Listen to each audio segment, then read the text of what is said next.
नमस्कार, मैं हूं मुरारी कुमार और दोस्तों, बिहार में चुनावी पारा चढ़ चुका है। हर तरफ सियासी वार और पलटवार का दौर जारी है। तेजस्वी यादव ने आज एक प्रेस कॉन्फ्रेंस में कहा कि बिहार अब बदलाव के लिए तैयार है और बीजेपी डरी हुई है। वहीं केंद्रीय गृह मंत्री अमित शाह ने कल बक्सर में हुई रैली में इसका कड़ा प्रत्युत्तर देते हुए कहा कि ये चुनाव तय करेंगे कि जंगल राज लौटेगा या विकास आगे बढ़ेगा। बिहार के सहरसा में बीजेपी के 3 केंद्रीय मंत्रियों ने एक साथ एक चुनावी सभा को संबोधित किया और तेजस्वी और आरजेडी पर जमकर हमले किए। तो इस रिपोर्ट में देखिए कौन जीतेगा बिहार की सियासी जंग और किसका चुनाव प्रचार कितनी तेजी पकड़ रहा है। तो दोस्तों, बड़ी खबर सहरसा जिले के महिषी विधानसभा क्षेत्र से है, जहां एनडीए समर्थित जेडीयू प्रत्याशी गुंजेश्वर शाह के समर्थन में एक विशाल जनसभा आयोजित की गई।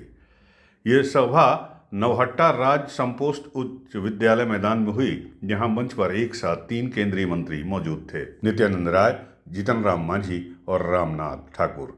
तीनों नेताओं ने न सिर्फ महिषी से गुंजेश्वर शाह के पक्ष में जनता से वोट की अपील की, बल्कि आरजेडी और तेजस्वी यादव पर तीखे हमले भी बोले। सबसे पहले मंच पर पहुंचे केंद्रीय गृह राज्य मंत्री नित्यानंद राय। उन्होंने अपने संबोधन में कहा कि मोदी सरकार ने बिहार वासियों की आस्था का सम्मान करते हुए छठ पूजा के दौरान रेल सुविधाओं की ऐतिहासिक व्यवस्था की है। नित्यानंद राय ने बताया कि छठ के लिए जितनी ट्रेनों की जरूरत थी, उससे ज्यादा ट्रेनें चलाई गईं ताकि हर यात्री सुरक्षित घर पहुंच सके।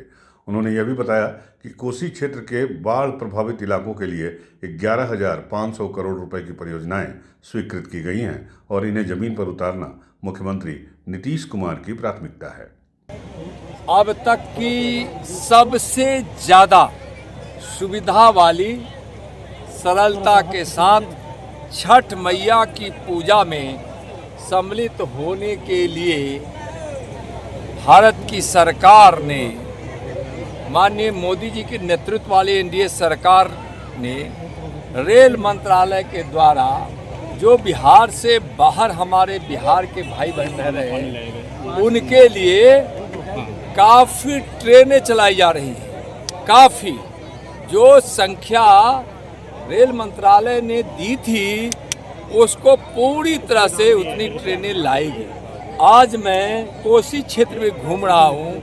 माननीय प्रधानमंत्री जी ने इस कोसी क्षेत्र के बाढ़ को कम करने के लिए, निजात पाने के लिए और खेतों में सिंचाई की पानी पहुंचाने के लिए 11,500 करोड़ की जो राशि दी थी, और जो बिहार में माननीय प्रधानमंत्री जी के भगीरथ प्रयास से विकास की गंगा जो बह रही है, और उस विकास की गंगा को माननीय नीतीश कुमार जी ने घर घर जन जन तक पहुंचाया है, जिसके कारण लोगों के जीवन में जो खुशियां आई है, आज एनडीए के प्रत्याशी को जिताने के लिए कोसी के लोगों ने कमर कस लिया है।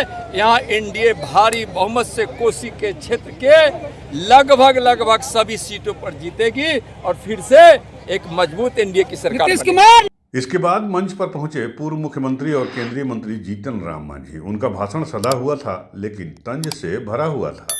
मांझी ने कहा कि जब बिहार में आरजेडी की सरकार थी, तब लाठी भंजावन और चरवाहा विद्यालय जैसी नीतियों ने शिक्षा को बिल्कुल बर्बाद कर दिया।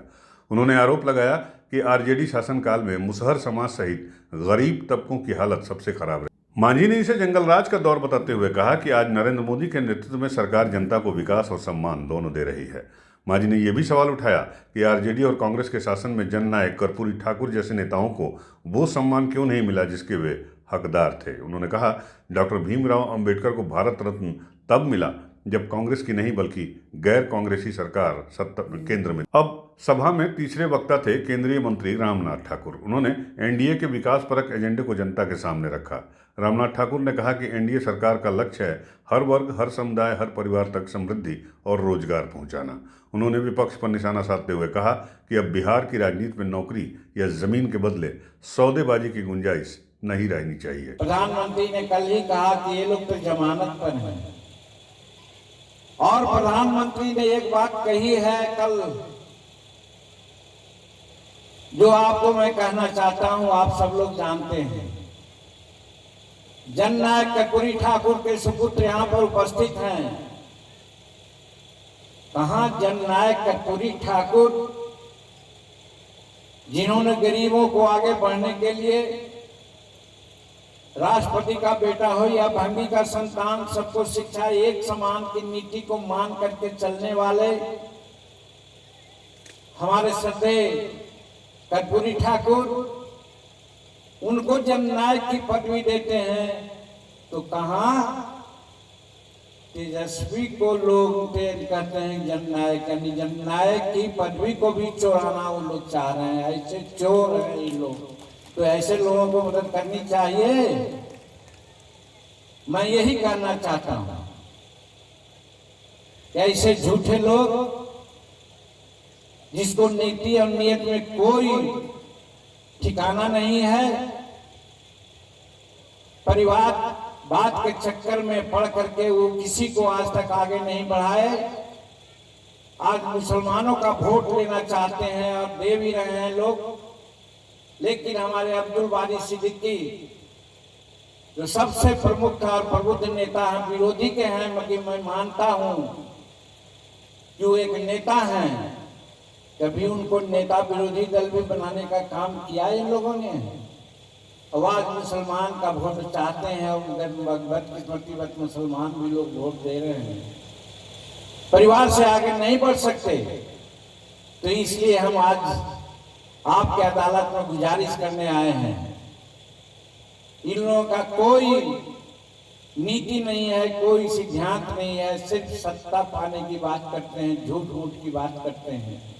और ये कांग्रेस के लोग संविधान की दुहाई देते हैं, आरक्षण की दहाई देते हैं। हमारे भीमराव अंबेडकर जो हमारे आइकॉन हैं, हमारे शेड्यूल कास्ट का संविधान के निर्माता हैं, भारत रत्न की उपाधि ये कांग्रेस वाले कभी नहीं दिया कौन?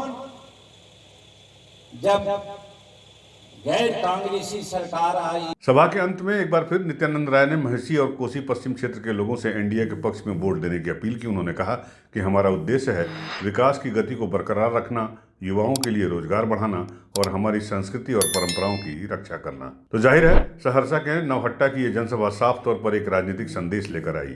एनडीए अब पूरी ताकत से मैदान में है और विपक्ष खासकर तेजस्वी यादव पर सीधे निशाने साधे जा रहे हैं। महसी में जुटी इस भीड़ ने यह भी साफ कर दिया कि चुनावी हवा धीरे धीरे एनडीए के पाले में जाती दिख रही है। हालांकि ये देखना दिलचस्प होगा कि ये जन समर्थन वोट में कितना तब्दील होता है। उड़ान एक्सप्रेस के लिए सहरसा से मुरारी कुमार की रिपोर्ट।